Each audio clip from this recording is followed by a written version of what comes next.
Fala galera, estamos hoje aqui tendo a honra de trazer um convidado que eu esperei a agenda dele para estrear o nosso primeiro episódio aqui do nosso podcast Pod Pontes, um podcast criado a pedido dos meus clientes da assessoria Pontes Music em direitos autorais, onde eles pediram que eu criasse um podcast que falasse sobre o mundo da música, sobre o mundo de direito autoral, e eu pensei nele imediatamente como meu primeiro convidado, e quando eu fiz o convite, ele prontamente aceitou, e para mim é uma honra estar com ele aqui. Ele que é um dos grandes músicos do Brasil, maestro, multi-instrumentista. Ele pediu para não falar muita coisa dele não, mas é uma honra tê-lo aqui nesse primeiro episódio do Pod Pontes, e tô aqui com ele, Danilo Sina. Obrigado aí pelo convite. Muito honrado. Meu amigo, tenho a honra de dizer que é meu amigo, posso dizer também meu pastor, meu líder. Então, assim, é uma honra tê-lo aqui para mim. E fala um pouco aí como é que é estar aqui nesse podcast, estreando o Pod Pontes. E para mim é uma honra tê-lo aqui. Muito honrado, claro, estreando esse podcast, né? Muito obrigado pelo convite. Ainda mais vindo de você, que é um amigo querido, né? Serve lá na igreja com a gente também. E, enfim, alguns anos de caminhada. Quanto tempo você já está na IPAM? 9 anos. 9 anos. Não, 9 anos não. A igreja não tem 9 anos, pô. Tem 9, vai fazer. Na igreja não tem 9 anos. A igreja vai fazer ainda 9 anos. Vai fazer, então eu vou fazer 9 anos. Ah, 9 anos. É desde aqui da época do... Você vem aqui nesse Templo Menor? É, desde o Templo Menor. Ah, eu só lembro do Templo Maior. Não, desde o Templo Menor. Então vamos completar 9 anos, né? Então, esses anos de parceria aí, muito honrado pela caminhada, né? 9 anos. Vamos nessa. Vamos nessa. Então, eu sou teu fã de carteirinha e tu sabe que tu tá aqui. De ser, tem que começar, né? Tem que te honrar. Mas assim, uma coisa que eu sempre fico pensando assim na tua história dentro da música, que eu fiz uma pesquisa, né? Que eu não sou bobo, fui pesquisar e fiquei assim chocado com a tua carreira, com a tua história dentro da música. E assim, como que foi entrar nesse mundo na música? Você veio de uma família musical ou você começou sozinho do nada? Como que foi assim essa trajetória? Eu vim de uma família de músicos, né? Não músicos profissionais, músicos amadores, tocando dentro da igreja. Então, meu pai é músico, toca vários instrumentos, né? Meus tios também são músicos, minha tia cantava. Então, eu fui criado nesse ambiente. Meu pai tinha uma banda, onde ele era o compositor, e tocava teclado, cantor também. E eles ensaiavam numa loja que tinha debaixo da minha casa, ou às vezes mesmo lá no quintal, na varanda da casa, né? Então, em casa sempre tinha os instrumentos dando sopa ali de bobeira, né? Então, o primeiro contato foi dentro de casa. E, paralelo a isso, a igreja também, né? Então, nascido na igreja, sabe que é muito fácil o acesso aos instrumentos da igreja. Eu era aquele moleque que ficava mexendo no instrumento no final do culto, né? Toda igreja tem sempre um pouco tem essa disso, galera, né? Então, era esse moleque aí. Só que meu interesse era mais um interesse de brincar, achar divertido, algo, né? Um instrumento, aquela coisa toda, de curiosidade, de infância. Mas quando eu fiz 9 anos de idade, 8 para 9 anos de idade, comecei a ter um interesse maior, né? Bem novo, né? Pela música. Então, tem um primo, Ronaldo, que toca saxofone também, e ele já tocava na banda da igreja, e tinha uma aula de música na igreja, acontecia os finais de semana, e muita da Assembleia de Deus tem isso, né? Aula de música, aula de teoria, instrumento de sopro, não sei o quê.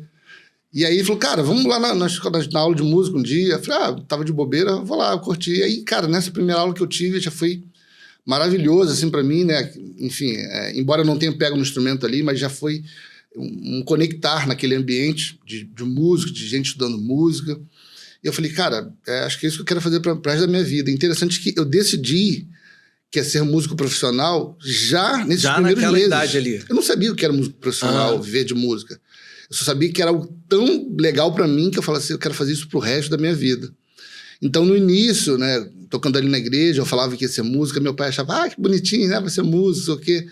Só que quando os anos foram passando, ele vendo que meu discurso não mudava, ele começou a ficar preocupado. Nossa! Já veio o preconceito contra a nossa classe. Tem certeza, cara, quer ser músico? Eu falei, não, vou ser músico. E aí já era. Advogado, engenheiro. Meu pai queria que eu fosse advogado. Nossa! É interessante que até, assim, eu falo com a Rebeca, minha esposa, que eu gosto muito de argumentação, então talvez se eu não fosse músico, eu seguisse o caminho do direito. Mas foi indo, cara. Então, assim, até uns 14, 15 anos, meu pai ainda tinha a esperança de ter o doutor Danilo. Mudar de profissão. Só que quando ele viu que, de fato, era isso que eu queria, e era alguém muito esforçado, né? Muito dedicado, estudando o dia inteiro, ele falou, não, cara, é isso que o moleque quer, então vai. Então, meu pai, a partir dessa idade, foi um dos meus grandes apoiadores. Minha mãe também, né? Grandes apoiadores. Então, assim, eu devo muito a eles, é esse início. E também depois que o dinheiro começou a entrar em casa, aquela coisa, né? Pô, os primeiros 50 reais. Aí começa de repente, né? Eu lembro que eu ganhei, assim, um dos primeiros dinheiros que eu ganhei na vida com música, foi dando aula de música. Eu dava aula para um aluno, acho que era uma vez no sábado. Uma vez por semana, por semana, exatamente, aos sábados. E eu cobrava R$30 por mês, né? A mensalidade para dar aula de música para ele. E aí, isso aí eu tinha 13 anos de idade. Cara, eu ganhei meus primeiros R$30 assim. Nossa. Falei, mãe, ó, a partir de hoje não se preocupe mais comigo, eu já vou me bancar já. Nossa, com 30 reais. Falo com meu pai, não precisa mais comprar roupa pra mim, entendeu? Meu Deus. Cara, no mesmo sábado eu gastei o dinheiro. Falei, mãe, esquece aquele assunto. Meu Deus. Foi basicamente isso aí, hoje estamos... E a partir era a próxima pergunta, né? Pra chegar no teu nível, quanto tempo aí, dá essa dica pra galera que tá querendo começar, porque pra você que não sabe, ele toca, só que eu já vi, né? Sax, eu acho que todos esses tipos de sax, né? Tenor, barítono, flauta, gaita, violão, guitarra, bateria, baixo, eu não sei tocar bem nenhum, mas... Piano. Mal toco assim, eu já perdi a conta, né? De quantos instrumentos ele toca. Então, assim, quanto tempo de dedicação por dia para chegar no teu nível, assim, especificamente no sax, assim, né? Os outros instrumentos, talvez, eu acho que você não estudou tanto. Cara, na minha adolescência, quando eu comecei a levar a sério um instrumento, né? Ali pré-adolescência, eu diria, já com 10 anos de idade, que eu descobri a música, e lembrando que era um tempo pré-internet, né? Pré-rede social. Então, assim, toda a minha diversão, por assim dizer, era música. Era o instrumento, né? Então, eu chegava da escola, cara, e montava o instrumento, só parava na hora de ir para a igreja de noite. No outro dia, a mesma coisa. E eu lembro que, quando eu comecei a ficar já um pouco mais velho, ali por 13 anos de idade, naturalmente, uma família simples, humilde, meu pai começando uma empresa ali de rótulos e adesivos, pedia que eu ajudasse ele nessa fábrica, né, na confecção. Uhum. Só que eu estava tão, assim, eu diria, tarado pelo instrumento, que eu não queria estar trabalhando com meu pai, eu queria estar tocando. Eu falei, cara, só tem uma forma do meu pai me liberar aqui, se acontecer algum acidente comigo. Nossa! Aí eu peguei um estilete, cara, falei, vou fazer um corte no dedo aqui. Meu Deus! Aí fiz um teatro, vou perder minha mão. Meu pai, que isso, cara, não sei o quê, vai pra casa. Cheguei em casa, eu lembro até onde eu botei não tinha band-aid. Não tinha band-aid, eu botei um guardanapo, né? Nossa! Botei um elástico e fui praticar, assim, tamanha a tara que eu tinha... Com o dedo cortado. Com o dedo cortado. Tamanha a tara que eu tinha no instrumento. Então, assim, pra mim, eu não posso nem falar que foi assim, eu era um cara focado. Eu não era um cara focado, o que eu gostava de fazer. Pra mim era como os meus amigos jogavam bola o dia inteiro, eu tava tocando sax, entendeu? Então, assim, sempre fui muito viciado, né, no instrumento. No saxofone, no saxofone, que e é o assim, instrumento principal. O que o senhor tem a dizer pra galera? Porque o saxofone é um instrumento lindo, mas também é um instrumento caro, né? Uhum. Então, como que foi, assim, essa experiência de adquirir o primeiro instrumento? Teve ajuda do teu pai? Cara, assim, primeiro, eu não posso deixar de falar isso, que meu primeiro instrumento foi da igreja, né? Então, assim, eu sou a igreja cedeu o instrumento. Muito grato à igreja, muito grato, Anderson, muito grato. A gente pode até falar sobre isso depois, mas eu sou alguém que amo demais estar na igreja, sabe? Em todas as fases da minha vida, independente com quem eu estava trabalhando, eu sempre fui muito fissurado de estar na igreja, né? No ambiente de igreja, tocando na igreja. Então, meu primeiro instrumento foi da igreja, né? Um instrumento simples que a igreja tinha lá. Eu comecei a estudar e aí, depois, naquela época, não podia levar o instrumento para casa, né? Tinha que tocar, na igreja, né? Por conta de responsabilidade. Só que o pastor da igreja começou a ver o meu zelo, né, pelo instrumento, e também que eu era alguém presente ali na igreja, começou a deixar eu levar para casa, né? Então, até eu comecei tocando sax com 9 anos, até os meus 12 para 13 anos eu não tinha instrumento próprio, né? Aí, quando eu fiz 13 anos, já 13 para 14 anos ali, tinha um irmão da igreja que tinha um instrumento em casa, que ganhou de uma dívida que alguém estava devendo a ele, não tinha como pagar, deu um instrumento que ele usaria para o filho dele aprender. O filho dele tocou pouco, não quis, o instrumento ficou parado. E um dia ele foi e falou com meu pai. Falou, cara, tem um saxofone lá em casa, será que o teu filho não se interessa? E aí era um instrumento, um Yamaha, um instrumento muito bom, né? E aí o meu pai, traz aí, cara, ele trouxe um instrumento pra mim, assim, incrível, instrumento, incrível. Eu tocava um instrumento muito simples, né, cheio de remenda. E aí ele deixou o sax comigo, assim, 1 ou 2 semanas. Aí meu pai foi falar com ele, pô, você quer vender o instrumento? Parcela aí pra mim. Ele falou, não, cara, isso aí é do Danilo, é presente, tudo mais. Então, o acesso, né, claro que tem a mão de Deus sobre isso, mas o acesso foi basicamente dessa forma, que é um instrumento caro. É, né? realmente muito caro, né? As pessoas sempre comentam comigo. Na nossa família tem até um sobrinho da minha esposa, né? O João, que a gente até tentou também comprar, mas quando a gente foi olhar, realmente é um instrumento muito caro, uns bons instrumentos. Diferente de um violão, assim... Que quanto custa para ter um instrumento desse, assim, bom? Eu diria assim, geralmente eu indico para que se compre em segunda mão, né? Usado, porque... Como primeiro instrumento, você não precisa de um instrumento top, né? Acho que a partir de R$2.000 você consegue... R$2.000 já consegue... É um instrumento bem simples, né? Nossa. Comprar. Eu não vou perguntar o valor do teu, porque... Deve dar pra comprar uns 2 carros. Mas sabe uma vez eu fiz, cara? Uma vez eu vendi um carro pra comprar o instrumento. Nossa, eu acredito. Eu tava vendo até um podcast também, onde o Felipe tava... Qual Felipe? Felipe Batera. Alves, acho que tava com o senhor e ele tava falando do valor da bateria dele, né? Muito caro. Que a galera, às vezes, não entende isso, né? E assim, pastor, como pastor, eu fico aqui sem saber, né? Que é costume de chamar ele todo dia de pastor. Como foi essa transição de sair desse músico do instrumento simples? Em que momento acontece o primeiro convite para ir tocar no âmbito profissional, assim? Começou muito cedo também, ainda com 14, 15 anos, Nossa. né? Eu tocava que era na época a Assembleia de Deus da Penha. E aí eu conheci muitos músicos lá, eu tocava toda quinta-feira no culto que tinha lá. Acho que tem até hoje lá, acho que é Culto da Vitória, se não me engano. E aí conheci muitos músicos, tinha muitos músicos de orquestra, muito músico militar, né? Já, enfim, estabelecidos no mercado. Então tinha sempre esse negócio, tem um menino aí que toca bem, novinho, não sei o quê. Então, assim, através dessa galera eu conheci um amigo também, o João Marcos, que na época montou uma big band chamada Rio Gospel. E aí eu novamente conheci tantos outros músicos.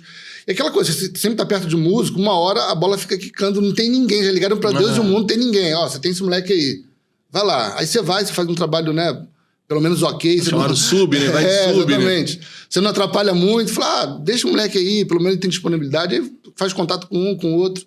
Então, com 15 anos, mais ou menos, eu fui conhecendo essa galera, né? O Josué Lopes também, que foi o meu professor, né? Com 13 anos de idade, eu tive aula com ele. E nos eventos que ele não podia estar também, começava a me indicar. Aí você vai fazendo contato com um, com o outro. Aí...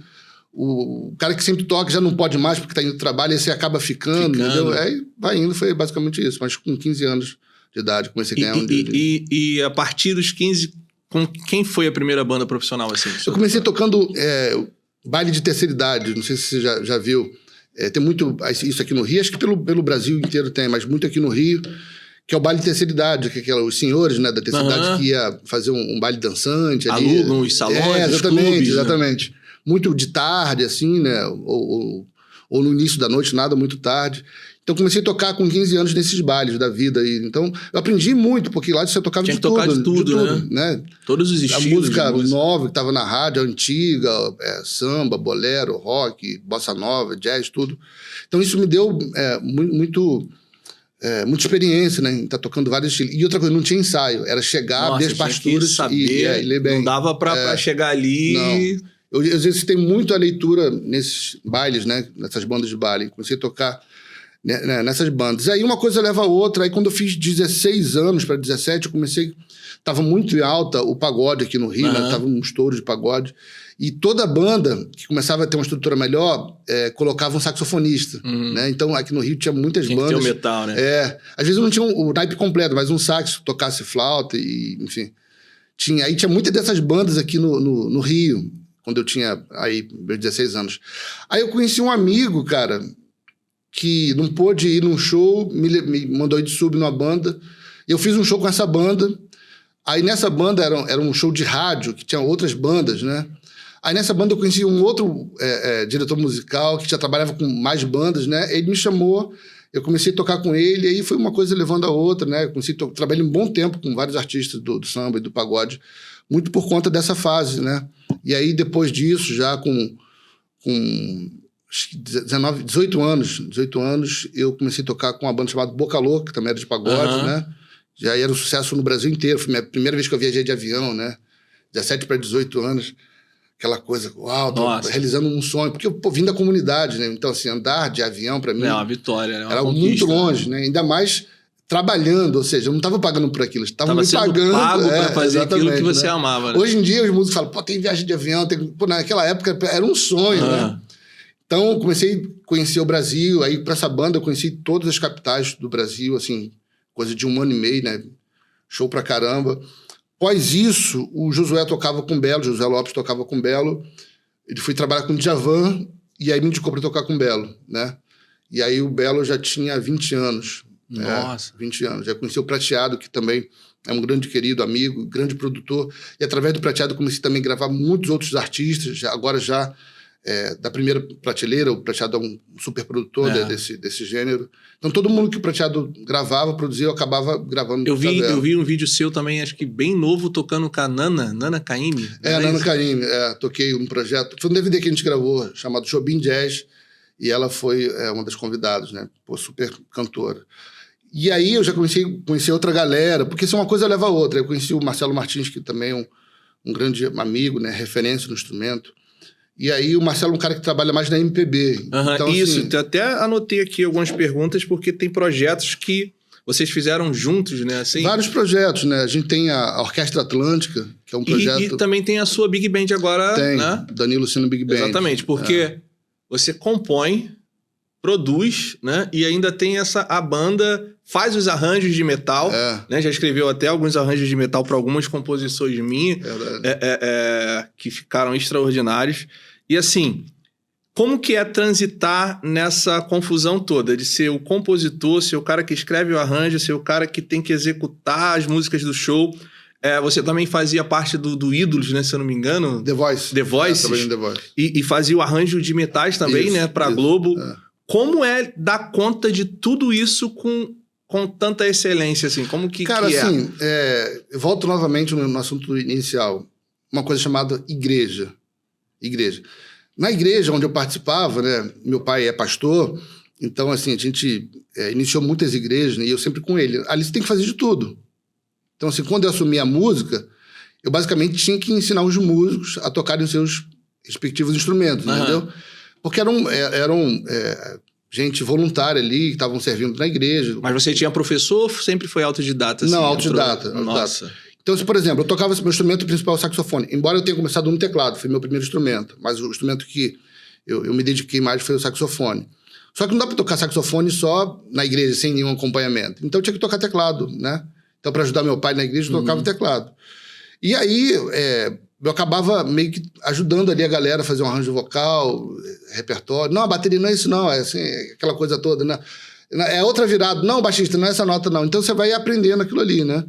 Com o passar do tempo, isso que era, entre aspas, me faz uma palavra melhor, mas brincadeira, porque não é algo profissional, né? Se torna algo que serve de profissão. Então, o que eu faço hoje, produzindo, arranjando, né, enfim, dirigindo alguma coisa, vem justamente desse trabalho inicial da igreja. Só que agora, com mais conhecimento, eu estudei, eu procurei informação, tive referências, né, que me ajudaram, que tiveram um pouco de paciência comigo. Não, Danilo, faz isso aqui. Observando muito, eu sou alguém que observo muito a forma com que...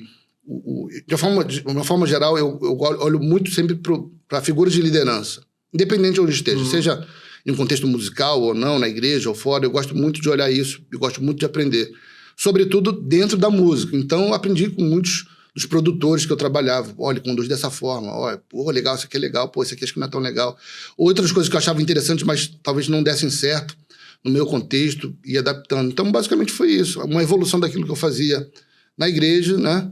E depois de uma forma maior, basicamente. No lançamento do seu livro, que nós fomos também, tinha grandes nomes ali também da música, e o legal era ver o que eles falavam de você.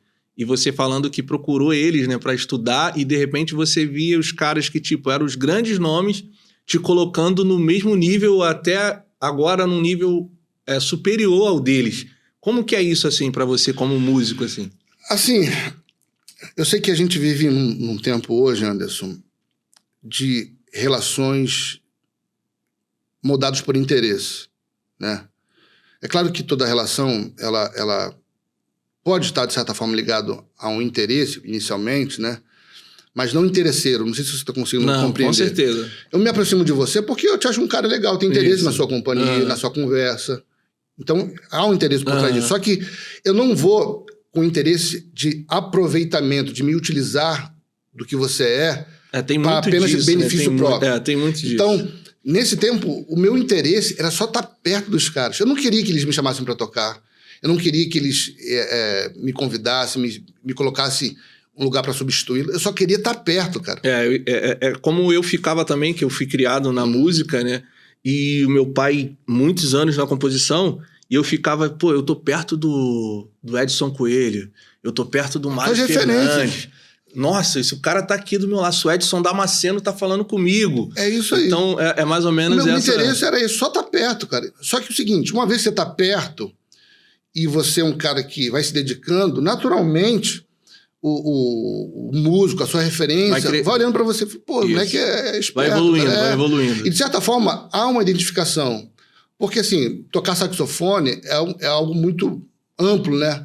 Agora, existem jeitos, estilos de tocar saxofone. Então, naturalmente, como eu imitava os meus os mestres, né?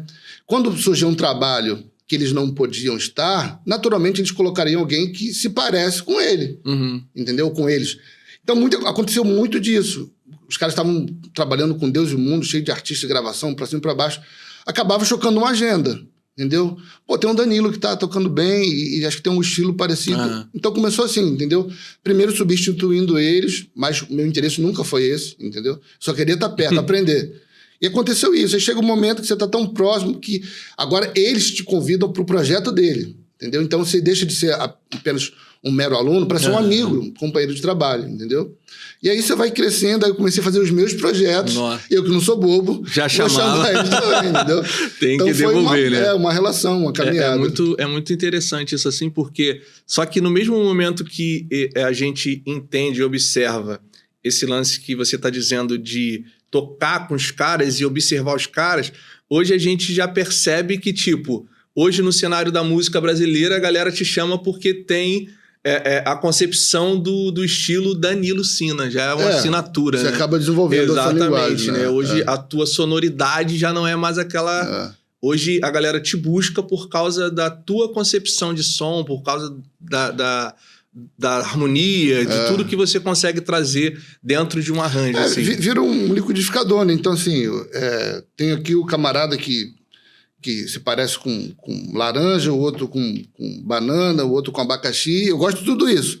Só que eu vou colocar tudo isso agora no meu liquidificador. E vai sair já uma outra coisa, que amanhã pode servir de referência para outra pessoa, que vai somar isso a outras coisas e vai, né, assim, seguindo eternamente. Né? Agora, como que ainda, né, porque você ainda toca, como que é lidar com essa situação da música secular, porque... Na pesquisa que eu fiz, eu vi que você produz jazz, MPB, gospel, tem a banda agora, né? E assim, como que sempre foi lidar com a questão da música secular sendo pastor? Como que você transitou nesse meio aí? Teve algum tipo de preconceito ou não? A galera te recebia de braços abertos? Teve sim, né? Mas eu volto novamente a falar de um assunto que foi muito importante para mim, que é a referência do meu pai. Então, meu pai é um cara que me ajudou muito. E eu até digo isso para os amigos músicos que estão iniciando agora a sua carreira dentro do mercado popular e vieram da igreja. Eu vim da igreja, nasci na igreja, aprendi a tocar na igreja. E quando dei os meus primeiros passos fora da igreja, eu fiquei louco, né? Então, imagina, um menino de 15 anos, né, não conhece o mundo ainda, muito imaturo, muito inocente, virgem. Ele começa a ter acesso a outros lugares. Eu falo, cara, isso aqui é um mundo. Tem uma história engraçada. Uma das primeiras vezes que eu fui tocar com as bandas fora, cara, já tinha uns 16 anos. E aí eu tocava com uma banda que era uma sensação daqui no Rio de Janeiro, né? Uma banda jovem, assim, de músicos de 19, 20 anos. Então tinha aqueles fã-clubes de adolescente, né? E aí a gente foi fazer um show junto. Ele foi na mesma van, então quando a van tava chegando, já tinha um fã-clube gigante gritando lá. Eu liguei pro meu pai, tem que ver aqui. Cheio de menininho, pai. Meu pai, tá maluco, cara? Tu é crente, cara. Ai, meu Deus, e aí? Não, aquilo aí, então, nesse primeiro início, né? Difícil, né? Eu digo, eu gostaria muito de ter uma história diferente para contar antes, mas eu me perdi, né? Com esse negócio, com esse ambiente. E isso que, assim, né, pastor? Porque, assim, tem muito preconceito religioso dentro dessa verdade, né? Que, às vezes, a gente acaba afastando esse músico da igreja por, de repente, não abraçar essa realidade dele, não tratar isso de uma forma antecipada, né? Explicar essa questão pra galera que... Porque a maioria dos músicos hoje das bandas seculares, quando você vai conversar com os caras, a maioria da igreja. Da igreja. E, infelizmente, eu também que venho, né, da Assembleia, da antiga, a gente não tinha uma estrutura de te explicar o que era o secular, o mundo secular. Ó, isso aqui existe. E sempre o proibido, e quando, de repente, você chega nesse estágio de alcançar esse nível, né, de sucesso, que você chegou a shows de milhares e milhares de pessoas. Como que esse jovem vai ter essa cabeça, né, para lidar com isso? É uma evolução, cara, que eu diria que não é só da galera da música, mas da igreja de uma forma geral, né? A gente separava muito as coisas. Eu não tô dizendo que tem que misturar o que é sagrado com não, exatamente. É isso. Mas ter uma vida normal, cara. Você tem um CPF. Exatamente, você tá exatamente. Você vota, você paga imposto, você é um cidadão. Agora, existe um grande preconceito especificamente com a música. Por quê? Porque também é algo que acontece no nosso culto. Então, assim, eu já conversei esse assunto com diversas pessoas que pensam de formas diferentes, né? E aí uma coisa que eu sempre pergunto, principalmente para aquele que fala, não, esse negócio de música do mundo não é para mim, eu não ouço nada. Eu falei, legal. Aí eu pergunto assim, né? Você tem algum tipo de hobby, assim, no seu tempo de lazer, de entretenimento, você gosta de fazer? Eu gosto de assistir filme. Eu falei, legal. Então quer dizer que você só assiste filme evangélico? Exatamente. Eu falei, mas espera aí. Então por que o filme, que é uma arte, pode ser secular e a música, que é outra arte, não pode? Não pode. Aí as respostas já começam a mudar, né? Eu faço outra pergunta. Não, porque eu só canto música que seja evangélica. Eu falei, legal. Você tem um time? Tem. Eu torço por quê? Flamengo. Canta música aí. O cara canta do começo ao fim. Eu falei, essa música do Flamengo tá na harpa ou tá no cantor cristão? Porque quando o teu filho faz aniversário, que hino da Cassiano você canta? Não, eu canto Parabéns. Parabéns não é uma música cristã. Então, você não precisa cantar uma música feita dentro da igreja, pro contexto de igreja, para que aquela música ali possa estar no teu repertório do teu dia a dia. Agora, você também não vai ficar se enchendo de música profana, que é uma outra coisa. Da mesma forma que eu também não fico assistindo filmes que são profanos, eu também não fico escutando esse tipo de música, você tá entendendo? Tem que existir um meio termo. Exatamente. Né? Agora, blindar esse negócio, não, você só vai ouvir agora as coisas que são da igreja, do nosso inário. Não é isso, entendeu? Então, tem que ter esse equilíbrio. E muita gente, às vezes, não prepara os músicos para esse ambiente. Não adianta, cara. O camarada vai se destacando, ele vai querer trabalhar. E não tem como a igreja, ou o mercado gospel, porque o mercado gospel é uma coisa recente. Exatamente. Nos anos 60, 70 não tinha esse negócio de viver Não você tinha, tá entendendo? não tinha como. Então tem que preparar os músicos, porque o músico bom ele vai ser chamado para tocar em outros lugares. Agora o que você tem que fazer, o que nós temos que fazer, é preparar os caras para chegarem lá e fazer uma diferença como um verdadeiro cristão. Você tá entendendo? Porque até eu lembro que eu falei com o senhor, até sobre o podcast, lembra que eu perguntei, pastor, como que você acha que eu devo dirigir isso aqui? Porque a galera não entende que o fato de eu atuar, assim, na composição, no gênero gospel, e a Pontes Music, assessoria em direitos autorais, não tem nada a ver com o compositor Anderson Pontes. É um CNPJ totalmente separado, onde eu atendo a galera do pagode, a galera do samba, a galera do funk, toda a área jurídica, eu tenho que fazer cadastro, eu tenho que fazer registro. E a galera fala, mas você atende essa galera? Claro que eu atendo. O cara que é dono da padaria, sendo evangélico, ele não vai atender alguém que... E as pessoas não entendem isso, né? E aqui é aquilo que você falou pra mim. Anderson, abre o espaço pra todo mundo, pra galera. Esquece esse lance, né, do preconceito religioso que existe. Mas, cara, isso se dá, novamente, por conta de uma coisa chamada música. Porque, por exemplo, a sua empresa basicamente faz um papel quase que jurídico, né? Exatamente. É como se você fosse um advogado. Isso, é um escritório onde tem uma equipe de advogados especializados no assunto, onde a gente... Aí você pergunta pro mesmo advogado que, sei lá, um cara com uma cabeça mais fechada, que fala que você não pode fazer um podcast e receber gente de outro tipo de música, mas ele é um camarada que atende tudo que é tipo de caso. Exatamente, aí eu fico assim... É um absurdo isso aí, né? É uma mente assim que eu falo, gente, mas por que você acha que eu não devo atender o cara do pagode se o problema dele é jurídico, a concepção dele é na minha área, e as pessoas ficam, sabe, mas eu acho que você não devia misturar. Então, assim, eu falo, gente, vocês têm que saber separar o Anderson Pontes, compositor do gênero gospel, e até isso eles não entendem, porque eles acham assim, a música gospel você recebeu de graça e você tem que dar de graça, ou te convidar para fazer o show de graça. Eles não entendem que não existe, tipo, na concepção do direito autoral, não existe cobrança, é uma lei. A Lei 9.998, ela determina que aquilo que eu criei, eu detenho direito sobre aquilo. Então não tem venda, não tem, sabe, troca, não tem nada, é a lei que está determinada por lei. Foi você que inventou isso, não? Não tem essa, mas a galera vem espiritualizar coisas que não são espirituais. E assim, infelizmente, claro que não estou falando de todo mundo, mas tem algumas pessoas que só espiritualizam quando é conveniente. Quando é conveniente, né, espiritualizam. Agora, quando não é, aí já coloca de forma particular. Quando é a favor deles, né, eles mudam a concepção. Quando é ele que tem que perder, não, aí aqui é ministério aqui, mas quando é um negócio que beneficia apenas ele, não, aqui é profissional. Exatamente. Tocou, recebeu, não tocou, vai embora.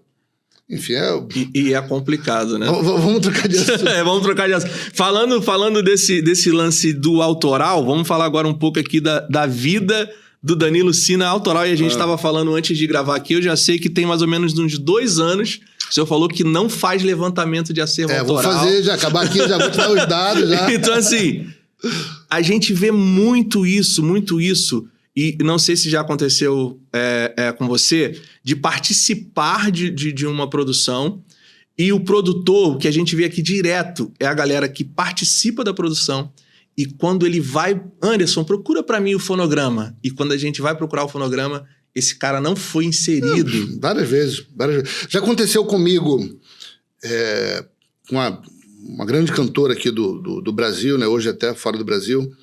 Só que o escritório, na verdade o escritório não, o produtor que me convidou para participar desse álbum é um cara muito sério. Então eu mandei e-mail para ele e falei, cara, ó, tô vendo que a música tá tocando pra caramba, todo lugar que eu vou, ouço a música, mas não pingou nada aqui não, já passaram 6 meses e nada. Ele, cara, pô, me dá um tempo aqui, 2 semanas, ele falou, ó, já corrigi lá o SRC e tá tudo certo. E depois veio, inclusive, o atrasado. Agora também já aconteceu muitas coisas, na verdade. Vou dar alguns exemplos, já que estão falando desse assunto. Eu gravar uma música também estourada no Brasil inteiro, né? 10 mais, na rádio, assim, no Brasil inteiro, por um período. E só tinha o DJ que produziu e o sax. E o artista que cantava. Uhum. E não rolou nada. E eu liguei pro cara, falei, não, teve um problema e ficou por isso mesmo. Teve um problema, não puseram o nome e... Inclusive, com esse mesmo artista, né? Gravei uma música que eu sabia que tinham 5 pessoas nessa música que gravaram. Mas o SRC, uma lista gigante. Você sabe que tem isso. Então bota amigos, né? Que ganham uma grana. Que nem estavam na produção. Não são nem músicos, exatamente. Cara. Bota familiares, isso acontece. Entendeu? E quando eu faço o levantamento, às vezes eu fico falando com a Cláudia, né? Que é minha esposa. Aí eu falo, Cláudia, mas espera aí. Que a gente que tá no meio da produção, né? Que eu também faço produção, não no nível do Danilo, né? Mas a gente faz algumas produções. E aí quando você vai buscar fazer o levantamento lá do acervo autoral, eu falo, pô, mas eu tava lá, eu acompanhei essa produção aqui. Não tinha esse povo aí, não. Não era esse batera aqui, era o fulano. Por que mudou, né? E a galera não tem noção que o direito conexo e fonomecânico, a gente estava falando aqui, que às vezes as pessoas perguntam, né? Os artistas falam, poxa, Anderson, esse lance de direito autoral dá grana? E aí eu falo para eles assim, olha, depende do que é grana para você. Tipo, eu tenho o meu trabalho e a composição, eu vivi de música durante muitos anos da minha vida. Então eu sempre falo pra galera, tudo que eu consegui na minha vida foi com música. Eu também comecei a compor com 13 anos, Com 16 eu já tinha música gravada com a galera. E, tipo, eu já consegui casa por lance de música, carro por lance de música.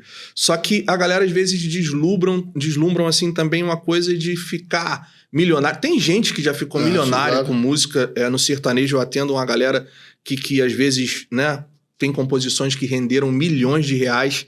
Mas dentro da concepção do conexo do fonomecânico pro músico, assim, dá para tirar uma grana legal? O senhor recebe, tem relatório? Como que tá essa situação autoral? O senhor tem recebido os relatórios analíticos direitinho?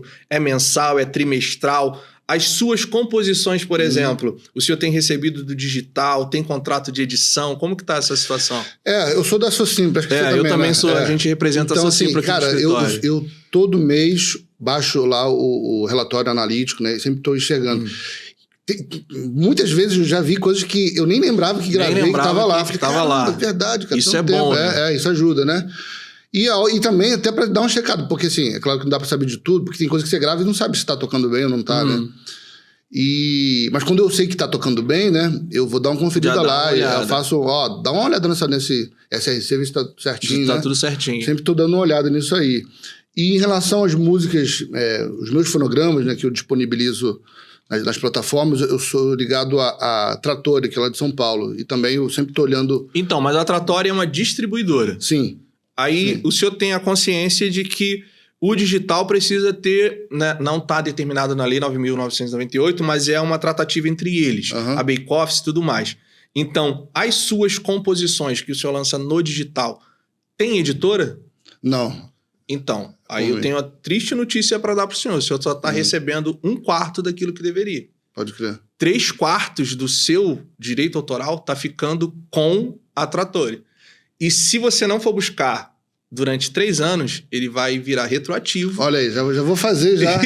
E vai ficar para eles. Então, assim, pega essa dica. A gente tá falando aqui do Danilo Sina. Olha só, o cara top dos top. Isso a gente pega aqui toda hora. As plataformas digitais, ela não quer que você saiba disso. Não é interesse nenhum dela. Ela quer ficar com a tua grana. Então, ela manda 1/4 para a Socimpro. E a galera que não tem essa informação dessa tratativa da questão da edição, que eles pagam somente as editoras, o Conexo Fonomecânico, eles ficam lá, parado. Então, se você não busca, por exemplo, se passou 3 anos do lançamento que você fez, você já ficou no retroativo, tu já perdeu esse direito. Então, o mais rápido possível... Vou fazer algo, acabou aqui.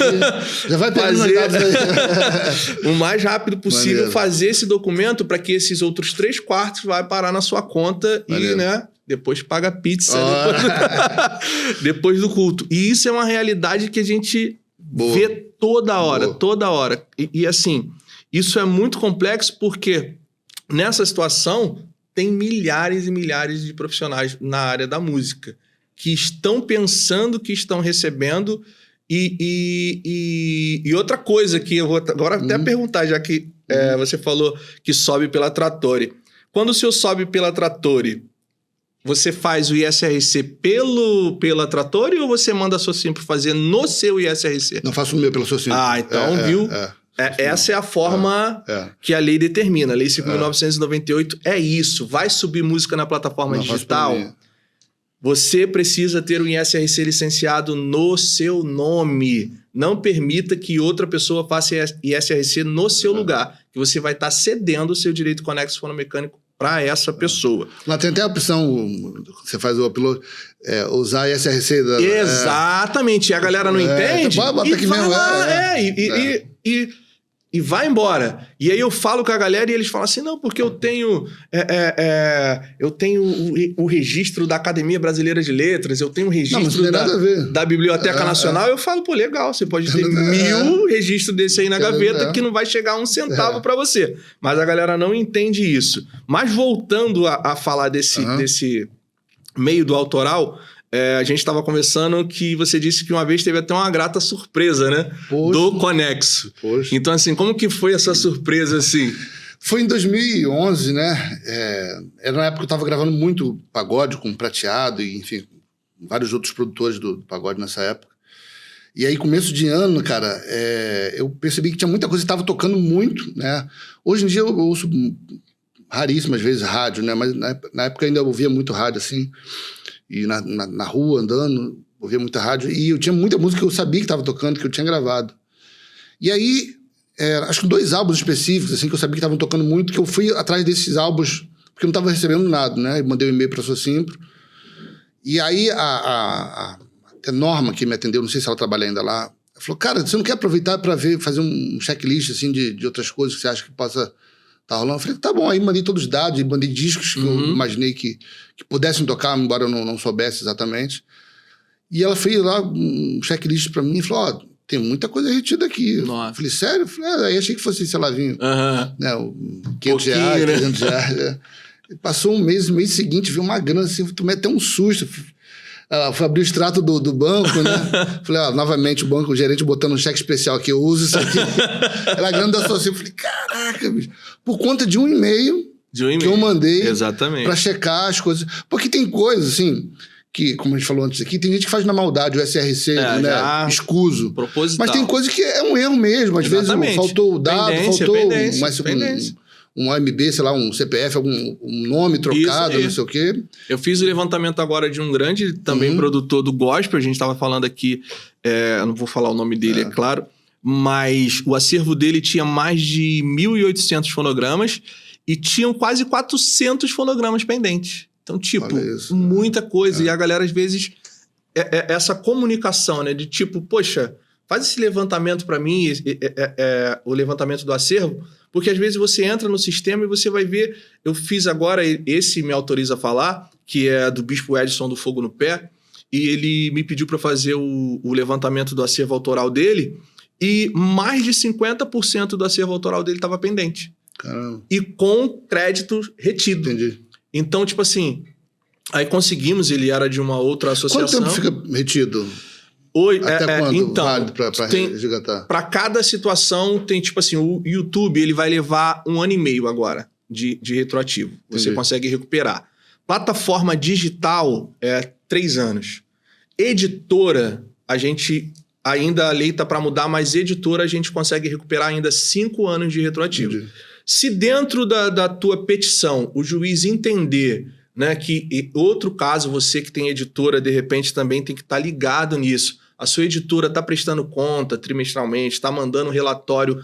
O relatório que... Vou te dar essa dica aqui, as editoras vão querer me matar, mas é como eu estou falando. Aqui o nosso papo o podcast foi criado para tirar realmente as escamas da galera da música e trazer a verdade para você, que é música independente, profissional. Então, entenda, se você está recebendo da sua editora o relatório, aquele que é feito no Word, esquece. Você precisa pedir à sua editora o relatório analítico que vem diretamente da Back Office para o ECAD. Isso aí. Então, o senhor já sabia disso? Porque ali vem tudo, o valor bruto que é seu, tudo explicadinho. Então, se você está recebendo aquele... né? Exatamente. Se você está recebendo aquele relatóriozinho feito no Excel, no Word, esquece, tem treta nisso aí. Bloco de nota do... Exatamente, tem treta. Então, eles ficam apavorados. Então, você precisa ter noção disso. Relatório, tudo direitinho. E se o juiz entender, né, dentro dessa sua petição que... existe alguma coisa camuflada ali, aí a lei tem o respaldo de pedir mais 5 anos retroativos. Boa. E aí já vira 10 anos, né, de uma alfinetada aí nas editoras. Então vocês, editoras, preste atenção, o podcast tá aí, Pode Ponte, para trazer essa iluminação para a galera da música e muita coisa do mundo do direito autoral a gente vai revelar para a galera da música. Tem gente que não está muito feliz com isso, mas não me interessa. O meu compromisso é com a minha galera, não com a sua galera. Entendeu? Porque é muita gente e eu criei esse podcast a pedido da galera da assessoria. É um assunto que a galera não domina ainda. Não domina. O camarada começa a fazer a música dele, né? Da noite pro dia, estoura, bomba aí começa a fazer um show aqui, tocar ali, ele não sabe do que... Não, imagina. Fazer, né? E eu vi esses dias um absurdo na Record, onde um compositor de uma música estouradíssima no sertanejo, ele não sabia diferenciar o que era um contrato de edição e uma cessão de direitos. Então ele não leu e na assinatura dele ele estava cedendo todos os direitos pro cara. E na entrevista era uma coisa absurda. O cara que criou a música, o repórter falou, ele não pode nem falar o nome da música dele. Caramba, pela lei. cara. Só que, é claro, os advogados vão reverter aquilo facilmente, né? Mas, tipo, se você não tiver cuidado, as pessoas pegam a sua música, elas roubam a sua música. Esses dias eu fiz um post e entrou lá um doutor falando, não, porque eu quero ver alguém fazer alguma coisa com a minha música, que eu mando a minha música pro meu e-mail e tá tudo certo. Aí eu falei pra ele, como assim tá tudo certo? Vai até provar a anterioridade. Mas, tipo, essa concepção da anterioridade, daqui que você venha provar pro ECAD, pra Socimpro, que a música é sua, eu tinha que gastar R$35 num registro. Quanto que custa um advogado? Né? Quanto que custa um processo? Então as pessoas não entendem isso. E nessa questão assim de processo, tu já teve que processar algum artista por falta de pagamento, não cumpriu o contrato? Já tem alguma história? De música, assim? Música, não, produção. Não. Eu tinha muito... Cara, na verdade, assim, nessa vida longa de música, né? Nós já tivemos alguns percalços aí. Mas chega um momento que... e não por conta de jeito, mas por conta de gravação, faz um show, uma gravação. Cara, é um cara que não vou trabalhar mais, sabe? Eu falo que todo mundo, entre aspas, tem o direito de dar a volta uma vez. Depois já... Uma vez. Todo mundo tem o benefício da dúvida, entendeu? Exatamente. A partir disso, cara. E outra coisa, as pessoas, não só dentro da igreja, mas fora, né? Dentro da igreja não, dentro do mercado gospel, mas fora também. Os caras têm muita dificuldade de falar de dinheiro, cara. Exatamente. Você vai chamar um cara pra pintar a tua casa... não vai ter jeito, vai ter que pagar o cara. Pinta aí, depois a gente vai ver... Não tem como. Tantos dias de trabalho, o material é esse, vou te entregar no tal dia, recebo... Quando você fala de dinheiro na música, os caras se sentem ofendidos. Então, mas se tratando disso agora aqui, vamos aproveitar, já que já deve estar acabando o nosso tempo. Como que é pra ter o Danilo Sina numa produção? Fala aí das tuas redes sociais, como que é pra te contratar. E-mail danilocina@gmail.com e nas redes sociais. Eu sempre tô alerta ali, sempre tô vendo, sou um cara antenado nisso. Eu tava até falando com ele, galera, pedindo, já que eu também faço produções, eu falei, pô, tem como tu criar um pacote promocional pra galera que não tá, né, no teu patamar, porque, pô, Djavan, Belo, aí... Leva uma pizza daquela Nana Caymmi. Como ele é amigo e eu sei que ele gosta de comer como eu, então, como eu sou um cara da cozinha também, então eu falo pra ele, pô, vou te pagar com hambúrguer, com pizza. Leva o morango do amor. Pô, esse morango doce é com a Cláudia, com a minha esposa, morango do amor não vai dar certo pra mim. Então, assim, Danilo Sina, qual que é a tua rede social aí? Fala. Danilo Sina, em todas elas, né? Todas elas. YouTube, Instagram, que acho que eu mais uso, né? E-mail, danilocina@gmail.com. Galera, quer ter esse... Se não tem a manha, não entra não, porque é complicado aqui. O nível, não vai pensando que tu vai dar aquele cachezinho do cara que toca lá no teu aniversário, que aqui, ó, é lá em cima o patamar. Então, assim, eu queria te agradecer muito por você estar aqui. Prazer mesmo. Na estreia do nosso podcast, Pod Pontes, um projeto que nasceu no meu coração para trazer esse esclarecimento, né, que a galera infelizmente não tem, para você ver um músico de extraordinário, há anos e anos no mercado, tá deixando os 3/4 dele lá pra Trattori, porque não tem um tipo de documentação. A fralda da Estela. Então, assim, busque conhecimento. Se não for aqui pelo escritório, pela Pontes Music, busque outras empresas, nem que seja no Google, mas busque conhecimento. Não fique sendo enganado, porque você precisa adquirir conhecimento. Também queria falar também aqui dos nossos patrocinadores, que é o escritório Pontes Music, assessoria em direitos autorais. Também a Golden Top Import, tá? Você procura lá no Instagram, cadê? Tá aparecendo ali? E, tá aparecendo tudo que você precisa em produtos da... Como é que é o nome dessa marca? Apple, né? Você vai encontrar lá, diz que foi através do Pod Pontes, pede pra Roberta, eu quero meu brinde, eu quero desconto, tá? Avisa lá, tá bom? Que você vai encontrar tudo que você precisa da Apple, seja celular, iPad, aqueles relógios que eu não sei nem falar o nome, como é que... Apple Watch. Aí, ó, eu não sei nem falar esse nome aí, gente. Mas procura a Golden Top Import e fala que você foi através do Pod Pontes, que você vai ter aquele desconto. E fala aí, dá as tuas considerações finais aqui desse projeto que está nascendo. Pelo convite, cara. Parabéns pela iniciativa. Eu acho que vai ser de grande valia, né, para os artistas, músicos, compositores. é algo que ainda está, de certa forma, escuro para muita gente, né? Os detalhes, os bastidores de tudo, o direito autoral. Eu tenho certeza que vai ajudar, enfim, muita gente. Já sou um cliente seu agora. A partir de hoje eu sou um cliente seu. Olha aí, eu tô ficando, o nível tá subindo, hein? E é isso aí. Espero voltar mais vezes aqui. Não, com certeza. Inclusive, quando a gente criou o podcast, eu me aconselho muito com ele, com o meu pastor Emerson também, que me ajuda muito em tudo que eu preciso. Eu tô sempre buscando conselho com eles na minha área profissional também, então estou sempre buscando. E quando eu decidi falar da música, né, e conversando com a esposa do pastor Danilo, que é a psicóloga Rebeca Sina, e ela falou, não, Anderson, você tem que falar de tudo, porque o músico, ele passa problema, ele perde emprego, ele tem conflito familiar no casamento, ele passa por enfermidade. Então, dentro do podcast aqui, a gente vai trazer uma galera falando de tudo. Ela também já confirmou a presença, tem que só agendar, porque a galera é muito alto nível, né? Então também a pastora Rebeca Sina, psicóloga, vai estar aqui com a gente. Então assim, muita gente boa vai estar passando por aqui. Então fica ligado, já se inscreve no canal, clica lá no sininho, né, para receber as notificações. Compartilha com a galera esse novo canal, Pode Pontes, que veio para trazer essa iluminação no que diz respeito ao direito autoral para você, artista independente, para você, artista profissional, né, que às vezes está há muitos anos no profissional, mas não tem o conhecimento técnico, né, da matéria do direito autoral. Então já espalha para todo mundo. Podcast Pode Pontes.